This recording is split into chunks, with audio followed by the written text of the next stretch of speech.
तो ये लग रहा है, मैंने आपके शो पे पहले ही कहा कि एक तरफा होना चाहिए।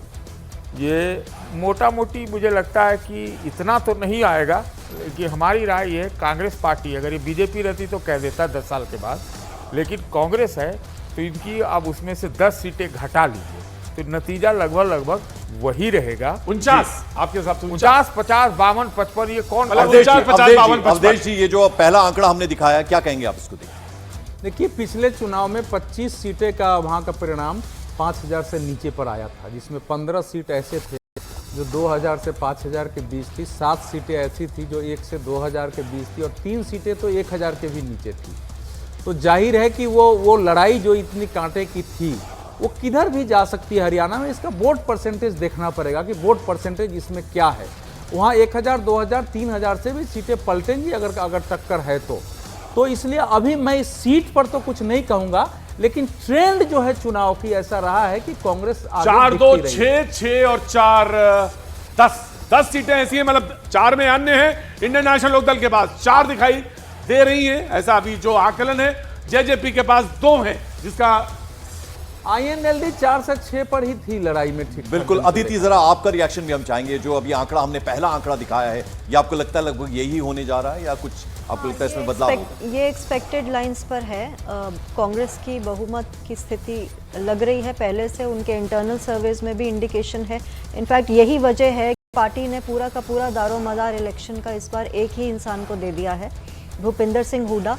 क्योंकि आपको याद होगा कि पिछली बार उनको बहुत लेट अध्यक्ष बनाया गया था और उनको लाया गया था कैंपेन में, जिसकी वजह से कांग्रेस 4 से 6 सीटें कम पाई थी और बीजेपी 40 सीटें होने के बावजूद जेजेपी के साथ 10 सीट्स पाकर। अदिति कह रही है कि सारा श्रेय जो है जाएगा हुड्डा जी के पास। गुरमीत जी भी हमारे साथ बाहर से जुड़े हुए हैं। गुरमीत जी, आप बताइए, यहां सीधे सीधे कांग्रेस की सरकार बनती नजर आ रही है। 59 सीटें, ये पहला आंकड़ा हमने दिखाया है, हालांकि केवल ये अनुमान है, नतीजे तो आएंगे 8 तारीख को। क्या कहेंगे सर आप?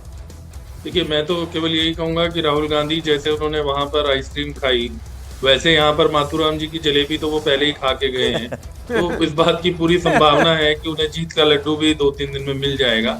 एक मैं बस करेक्शन कर दूं, जो अभी अदिति कह रही थी, उनको पिछले चुनाव में अध्यक्ष नहीं बनाया गया था, शैलजा जी को बल्कि अध्यक्ष बनाया गया था। जो पिछला विधानसभा चुनाव हुआ था, तो पिछले जो विधानसभा चुनाव में ये शिकायत थी कि भाई जो कमांड है वो उस तरह से नहीं मिली और कोऑर्डिनेशन नहीं मिला।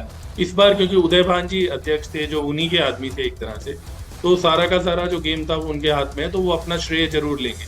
जहां तक कड़े मुकाबले की बात है, देखिए, मैं अभी जो पिछली बार क्योंकि बीच में बात वो हो गई थी, जम्मू आप चले गए थे, जो माहौल, ये जो सारे फैक्टर्स हैं वो सारे ठीक हैं, लेकिन जो माहौल रहता है वो ओवर पावर कर लेता है जो मैनेजमेंट होता है उसको। क्योंकि अगर वो मैनेजमेंट, तो देखिए, तीसरा चुनाव जीतना हरियाणा में आज तक कोई जीता नहीं, तो इसलिए मोदी जी भी जब अभी सरकार दिल्ली में बनी है, वो आप जानते हैं कि वो लड़खड़ा के बनी है। यहाँ पर तो दूसरी चुनाव में चाहे वो हुड्डा साहब हो या वो मनोहर लाल जी, दोनों ही, और ये एक संयोग है कि जब दोनों दूसरी सरकार बनी थी तो 40 पे बनी थी केवल, दोनों की। राइट। उन्होंने हजका से एमएलए तोड़े थे, इन्होंने जेजेपी से समझौता किया था।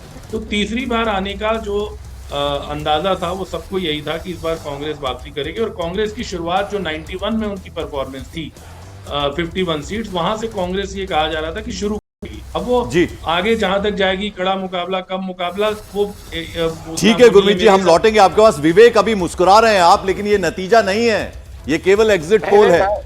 ये बहुत, देखिए सतीश जी ने तो सही कहा कि एग्जिट पोल्स पे तो ज्यादा विश्वास नहीं, लेकिन मैं कहूंगा आपका आकलन बिल्कुल सही है, लगभग इसी रेंज में आएगा। इमोशंस थे, हिसार, सिरसा, डबवाली, रतिया, सारा मैं घूम करके आया हूं, मैंने देखा है एंटी इनकम्बेंसी बहुत ज्यादा स्ट्रांग